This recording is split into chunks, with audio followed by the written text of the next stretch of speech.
और तीसरी चीज़ जो मैंने उनके जीवन से सीखी वो ये थी कि अगर आपके पास कोई ऊँची चेतना का रिश्ता है, तो आप उसको अपने तल पर लाने का प्रयास बिल्कुल भी मत करो।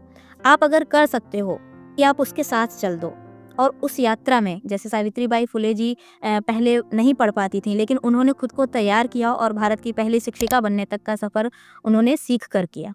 इस पूरी यात्रा में उनका एक बहुत बड़ा संघर्ष रहा होगा कि पहले खुद को मजबूत करना है, खुद को तैयार करना है। तो उसके लिए जो भी उनको ज़रूरत लगी, जिससे भी सीखने की ज़रूरत लगी, तो उन्होंने किया, है ना? और सबसे पहली शुरुआत उनके जो पहले गुरु रहे वो कौन रहे? उनके खुद के हस्बैंड रहे।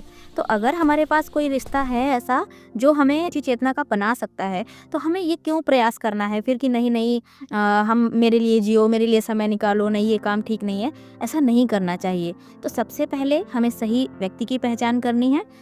ज़रूरी नहीं है कि रिश्ता हो, मैं फिर से कह रही हूँ कि अनिवार्य नहीं है कि आप किसी रिश्ते में हों। हो सकता है आप ही अकेले बहुत सुंदर काम करने की क्षमता रखते हों, तो आप अकेले चल दीजिए। लेकिन अगर कोई रिश्ता बनता है या रिश्ता है पहले से आपके पास, तो आप ये प्रयास करें कि वो दिशा ऊँचाई की तरफ हो और सभी की बेहतरी के लिए हो। उसमें व्यक्तिगत फिर रूप से आकर और बाधा बनना, ये कहीं की समझदारी नहीं है। नहीं तो शायद आज सावित्रीबाई फुले जैसे लोग हमारे सामने होते ही नहीं। जो उन्होंने हमें दिया है, ये क्यों हुआ है? क्योंकि उन्होंने खुद को मजबूत किया, खुद को सीखा और खुद को बदला, सही के लिए, ना कि सिर्फ़ खुद के लिए।